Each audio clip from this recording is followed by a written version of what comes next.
Halo semuanya, salam sejahtera bagi kita semua. Perkenalkan, nama saya Dwi Putri Ramadhani dengan NIM 20050710181 dan teman saya. Nama saya Putri Dea Ramadhani dengan NIM 200507106. Baiklah, di sini kami akan menjelaskan tentang pajak penghasilan pasal 21. Sebelum kita membahas PPh pasal 21, saya akan menjelaskan sedikit tentang pengertian pajak penghasilan. Pajak penghasilan atau disebut PPh adalah pajak yang dikenakan terhadap subjek pajak atas penghasilan yang diterima atau diperoleh dalam suatu tahun pajak. Menurut Undang-Undang Nomor 36 Tahun 2008 tentang PPh, penghasilan tidak kena pajak atau disebut PTKP adalah komponen pengurangan dalam menghitung besarnya pajak penghasilan wajib pajak orang pribadi. Adapun besarnya PTKP per tahun adalah yang pertama 54 juta untuk diri wajib pajak, yang kedua 4.500.000 untuk tambahan untuk wajib pajak yang menikah, yang ketiga 4.500.000 tambahan setiap anggota keluarga sedara dan keluarga semenda garis keturunan lurus serta anak angkat yang menjadi tanggungan sepenuhnya paling banyak 3 orang untuk setiap keluarga. PPh hanya dikenakan pada penghasilan kena pajak atau PKP, di mana di Indonesia sendiri menganut penerapan pajak progresif penghasilan yang berarti semakin tinggi penghasilan maka akan semakin tinggi pula pajaknya. Untuk pajak penghasilan pasal 21 atau disebut PPh pasal 21 merupakan pajak yang dilewatkan terhadap wajib pajak orang pribadi dalam negeri atas penghasilan yang terkait dengan pekerjaan, jasa atau kegiatan. Penghasilan yang dimaksud itu meliputi upah, gaji, honorium, tunjangan, dan pembayaran lain dengan nama dan dalam bentuk apapun. Baiklah, untuk selanjutnya saya akan membahas tentang objek PPh pasal 21. Untuk penghasilan yang dipotong PPh pasal 21 adalah yang pertama, penghasilan yang diterima atau diperoleh pegawai tetap. Yang kedua, penghasilan yang diterima atau diperoleh penerima pensiun secara teratur berupa uang pensiun.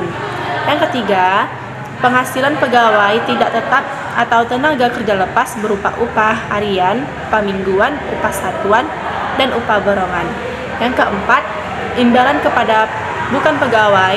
Yang kelima, imbalan kepada peserta kegiatan. Dan yang keenam adalah penghasilan berupa uang pesangon. Bukan objek PPh pasal 21, maksudnya adalah penghasilan yang tidak termasuk atau tidak boleh dipotong oleh PPh pasal 21. Seperti yang kita ketahui pada layar bahwa penghasilan yang tidak termasuk pemotongan PPh pasal 21 terdiri atas 5 aspek. Yang pertama, aspek yang pertama adalah bahwa perusahaan asuransi, baik itu bergerak pada perusahaan asuransi kesehatan, asuransi kecelakaan maupun asuransi jiwa tidak boleh dikenakan penghasilan PPh pasal 21 atau tidak lagi menjadi objek PPh pasal 21. Maksud dari poin kedua tentang penerimaan natura atau kenikmatan dalam bentuk apapun yang diberikan oleh WP Badan, dalam hal ini perusahaan atau pemerintah, tidak boleh dijadikan objek PPh pasal 21. Kenapa? Karena penerimaan natura merupakan imbalan bukan penghasilan. Jadi penerimaan natura bukan termasuk objek PPh pasal 21. Selanjutnya, poin yang ketiga yaitu iuran pensiun yang dibayarkan kepada dana pensiun yang disahkan oleh Menteri Keuangan itu tidak boleh dikenakan lagi PPh pasal 21. Poin yang keempat, pemberian zakat untuk orang pribadi yang diberikan oleh lembaga atau badan amal zakat yang disahkan oleh pemerintah. Yang kelima, beasiswa yang diterima atau diperoleh oleh para peserta didik. Jadi, yang bukan menjadi objek PPh pasal 21 itu adalah imbalan. Apapun bentuknya, jika itu termasuk imbalan, itu tidak bisa dijadikan objek PPh pasal 21 karena itu bukan penghasilan. Selanjutnya, menghitung pajak penghasilan pasal 21. Nah, gimana sih cara menghitung pajak penghasilan pasal 21 ini? Sebelum kita menghitung PPh pasal 21 ini, kita terlebih dahulu harus mengetahui rumus dari PPh pasal 21. Apa sih rumus dari PPh pasal 21? Rumus untuk perhitungan pajak penghasilan pasal 21 adalah PPh pasal 21 sama dengan tarif dikali dasar pengenaan pajak.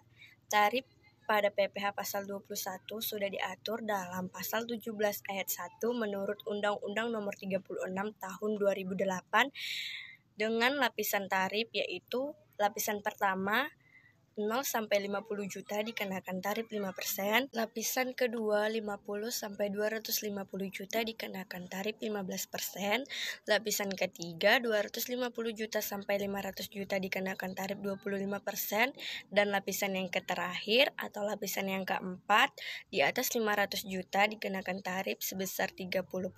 Nah, selanjutnya kita akan masuk ke dalam contoh soal untuk perhitungan PPh pasal 21. Untuk soalnya bisa dibaca pada layar yang tertera.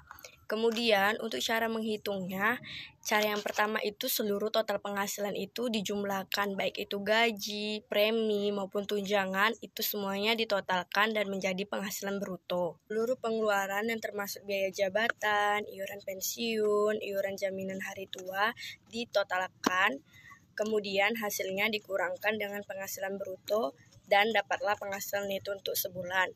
Kemudian untuk mencari penghasilan neto setahun dikalikan 12. Selanjutnya penghasilan neto setahun tadi dikurangkan dengan PTKP.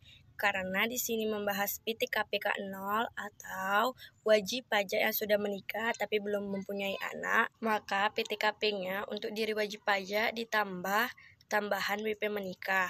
Setelah itu, penghasilan neto selama setahun tadi dikurangi item kedua tadi dan dapatlah PKP. PKP itu adalah penghasilan kena pajak yang akan dikenakan tarif PPh pasal 21. Karena pada soal PKP-nya 101 juta lebih, maka dalam hal ini PKP tersebut akan terkena dua lapisan tarif PPh pasal 21. Yang pertama, lapisan pertama yaitu 5% untuk 50 jutanya dan lapisan kedua 15% untuk sisanya.